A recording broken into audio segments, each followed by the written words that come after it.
ഇത് മാസ് മോട്ടോഴ്സിൽ നിന്നാണ് നമ്മുടെ ഹീറോ ഹോണ്ടയുടെ CDDLX എന്ന വണ്ടി. അതിൻ്റെ നമുക്ക് ചെയിൻ സ്പോക്കറ്റ് മാറാനൊക്കെ ഉണ്ടായിരുന്നു. അപ്പോൾ ചെയിൻ സ്പോക്കറ്റ് മാറ്റാൻ വേണ്ടി അയച്ചിട്ടുണ്ട്. അതേപോലെ ബാക്ക് വീലിൻ്റെ ബെയറിംഗ് കംപ്ലൈൻറ്റ് ഉണ്ട്, ആക്സിലേറ്റർ കേബിൾ ടൈറ്റ് ഉണ്ട്, ഫ്രണ്ട് ബ്രേക്കിൻ്റെ കേബിളും ബ്രേക്ക് ലൈനർ തീർന്നിട്ട് കേബിൾ ടൈറ്റ് ആയിട്ടുണ്ട്. അപ്പോൾ അങ്ങനെ 1-2 വർക്കുകളുണ്ട് നമുക്ക് കേട്ടോ.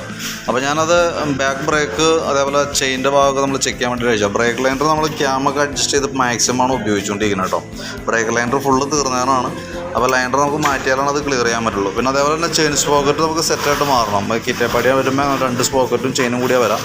പിന്നെ അതിൻ്റെ ഈ സ്പോക്കറ്റ് ബെയറിങ്ങിനും ഒരു കറകറാന്നുള്ള സൗണ്ട് വന്നിട്ടുണ്ട്. നല്ല വീൽ ബെയറിങ്ങും പോയി കിടക്കുക. അത് ജസ്റ്റ് ഒന്ന് കാണിച്ചു തരാം ഞാൻ. ഇപ്പോൾ നിലവിൽ ഈ സ്പോക്കറ്റ് ബെയറിങ് അത്യാവശ്യം നല്ല രീതിയിൽ തന്നെ പിടിച്ചു തുടങ്ങിയിട്ടുണ്ട്. പിന്നെ നമുക്ക് വീലിൻ്റെ ഉള്ളിൽ വന്ന റബ്ബർ സെറ്റ്, അപ്പോൾ അങ്ങനെ അത്ര സെറ്റ് റെഡിയാക്കിയാലാണ് നമുക്ക് അതുമായി ബന്ധപ്പെട്ട ഭാഗം ക്ലിയർ ആവുള്ളൂ കേട്ടോ. പിന്നെ അതിൻ്റെ ബാക്കിലത്തെ വീലിൻ്റെ ബെയറിങ് ഉണ്ടോ, ഇവിടുന്ന് അതിൻ്റെ സ്ലീവൊക്കെ ഒന്ന് പൊളിഞ്ഞു വന്നിട്ട് ഇപ്പോൾ ജസ്റ്റ് ആ ബോളൊക്കെ അതിൻ്റെ ഉള്ളിൽ ഇങ്ങനെ കൊഴിഞ്ഞ കണ്ടീഷനിലാണ് കിടക്കണേ. അപ്പോൾ ഇതിന് അതിൻ്റെ ബെയറിങ് കംപ്ലൈൻ്റ് ആയിട്ട് മൊത്തം പൊളിഞ്ഞു വന്നിട്ടുണ്ടാവും. അപ്പോൾ വീൽ ബെയറിങ്ങും മാറ്റണം, സ്പോക്കറ്റ് ബെയറിങ്ങും മാറ്റിയിട്ട് വേണം നമുക്ക് ചെയിൻ സ്പോക്കറ്റ് നമുക്ക് കയറ്റാനായിട്ട്. പിന്നെ കൂട്ടത്തിയുടെ ബ്രേക്ക് മാക്സിമം ആയക്കണം, ബ്രേക്ക് ലൈനർ മാറ്റി വീൽ റബ്ബർ മാറ്റിയിട്ടെല്ലാം റെഡി ആവുള്ളൂ. പിന്നെ എഞ്ചിൻ ഓയിൽ ചെക്കപ്പ് പറഞ്ഞിട്ടുണ്ടായിരുന്നു. ഞാൻ അതിൻ്റെ സ്റ്റിക്ക് തുറന്ന് നോക്കുന്ന സമയത്ത് സ്റ്റിക്കിനകത്തില്ല. അപ്പോൾ അത് എത്രത്തോളം ഓയിൽ ഉണ്ട് എന്നറിയാൻ വേണ്ടി ഞാൻ ഊറ്റി നോക്കിയതാണ്. ഏകദേശം ഒരു 400 മില്ലിയുടെ വ്യത്യാസമുണ്ട്. ഏകദേശം ഒരു 300-400 മില്ലി കുറവുണ്ട് എന്തെങ്കിലും. കാരണം സ്റ്റിക്കിൽ ഒട്ടും കിട്ടണ്ടായില്ല, അതാണ് ഊറ്റി നോക്കിയതുണ്ടോ. ഏകദേശം നമുക്കൊരു 3000 കിലോമീറ്റർ ഓടിയുണ്ടെങ്കിൽ മാറ്റി കളയാം. അതല്ലാന്നുണ്ടെങ്കിൽ നമുക്ക് ടോപ്പപ്പ് ചെയ്തിട്ട് അത് തന്നെ യൂസ് ചെയ്യാം. പിന്നെയെന്ന് പറഞ്ഞാൽ ഓയിൽ ലീക്കിൻ്റെ ജസ്റ്റ് ഒന്ന് പറഞ്ഞിട്ടുണ്ടായിരുന്നു. പക്ഷേ ഇവിടെ അതിനും മാത്രം ലീക്ക് എന്ന് പറയില്ല. അത് ഈ സ്പോക്കറ്റ് സൈഡ് ചെറിയൊരു ലീക്കേജ് കാണിക്കുന്നുണ്ട്. അപ്പോൾ അതൊന്ന് ക്ലീൻ ആക്കിയിട്ട് ആ സ്പോക്കറ്റ് ഹോൾസിൽ മാത്രം ഒന്ന് മാറ്റിയിട്ട് റീസെറ്റ് ചെയ്യാം. ഈ സൈഡ് കവർ നമുക്ക് ഈ ലെഫ്റ്റ് സൈഡിലെ സൈഡ് കവർ പ്രോപ്പറായിട്ട് നിൽക്കണില്ല. അത് നിൽക്കാത്തതിൻ്റെ കാരണം എന്ന് വെച്ചാൽ നമുക്ക് ഈ ചേസുമേന്ന് സൈഡ് കവർ പിടിപ്പിക്കുന്ന ഭാഗങ്ങളൊക്കെ ഒടിഞ്ഞു പോയേക്കാം, തുരുമ്പിട്ടിട്ട് വിട്ടുപോയേക്കാണത്. അതിൻ്റെ കണ്ടീഷൻ ജസ്റ്റ് കാണിച്ചു തരാം. കാരണം എന്ന് വെച്ച് കഴിഞ്ഞാൽ അതിൻ്റെ ബാക്കിലെ അടിഭാഗത്ത് നമുക്ക് ഇതേപോലത്തെ ഒരു ക്ലാമ്പാണ് വന്നത്. അപ്പോൾ ആ ക്ലാമ്പുമ്മയാണ് നിൽക്കേണ്ടത്, അത് ഒടിഞ്ഞു പോയേക്കാണ്. അപ്പോൾ അതൊന്ന് വെൽഡ് ചെയ്തെടുക്കണം.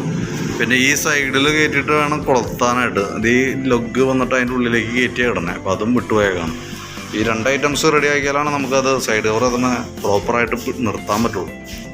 പിന്നെ ആക്സിലേറ്റർ കേബിൾ ഓൾറെഡി ടൈറ്റ് ഉണ്ട്, അത് നമുക്ക് ഓൾറെഡി കംപ്ലൈൻറ്റ് പറഞ്ഞേക്കണതുമാണ്. ഫ്രണ്ട് ബ്രേക്കിൻ്റെ ഭാഗം ചെക്ക് ചെയ്യുമ്പോൾ ലൈനർ തീർന്ന് നിൽക്കണേ, അതിൻ്റെ ആരോ മാർക്കണി നിൽക്കണം കേട്ടോ. ഈ ലൈനിലേക്ക് എത്തിക്കുമ്പോഴത്തേക്കും ബ്രേക്ക് ലൈനർ മാറണം. ബ്രേക്ക് ലൈനർ മാറ്റാനൊക്കെ എൻ്റെ ബ്രേക്കിൻ്റെ കേബിളും ഇവിടെ ഔട്ടർ പൊട്ടി നിൽക്കണേ. അപ്പോൾ ബ്രേക്ക് കേബിൾ ലൈനർ മാറ്റിയിട്ട് വേണം ബ്രേക്ക് കേബിൾ ചേഞ്ച് ചെയ്ത് തരാനായിട്ട്.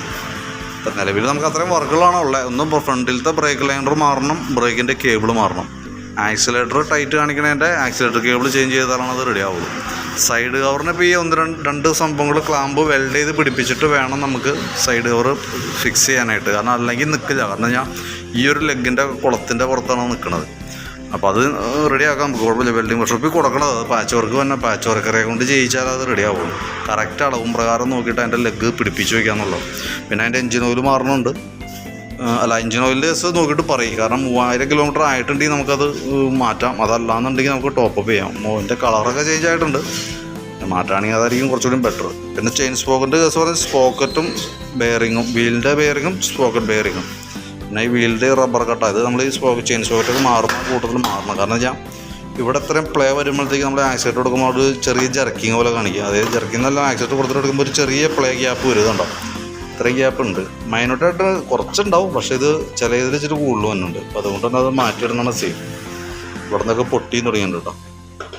അപ്പോൾ ഞാനതിൻ്റെ ഇത്രയും വർക്ക് ചെയ്യുമ്പോൾ ഏകദേശം ബാക്കിലത്തെ ബ്രേക്ക് ലൈനറും കൂടി ഉണ്ട് കേട്ടോ. അപ്പോൾ ഇത്രയും ചെയ്യുമ്പോൾ ഏകദേശം എത്ര കോസ്റ്റ് വരുമെന്ന് ഒരു എസ്റ്റിമേറ്റ് ആക്കി നോക്കിയിട്ട് അതിൻ്റെ ഡീറ്റെയിൽസ് ഒന്ന് വാട്സാപ്പിലേക്ക് ഇടാം. നോക്കിയിട്ടൊന്ന് റിപ്ലൈ ഇടണം കേട്ടോ.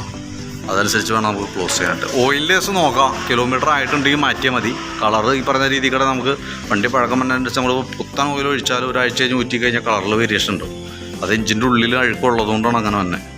അപ്പോൾ 3000 കിലോമീറ്റർ ആയിട്ടുണ്ടെങ്കിൽ ചേഞ്ച് ചെയ്യാം. അതല്ലാന്നുണ്ടെങ്കിൽ ആ ലെവൽ കുറവ് എത്രയുണ്ട് നമുക്ക് അളവ് പാത്രത്തിൽ നോക്കിയിട്ട് ബാലൻസ് ഇപ്പോൾ 600 മില്ലി ആണെങ്കിൽ ബാക്കി 300 മില്ലി കൂടി ഒഴിച്ച് 900 മില്ലി ആക്കി എഞ്ചിനിലേക്ക് ഒഴിക്കാം. അപ്പോൾ നോക്കിയിട്ടൊന്ന് പറയും, അതനുസരിച്ച് നമുക്ക് വർക്ക് കംപ്ലീറ്റ് ചെയ്യാം.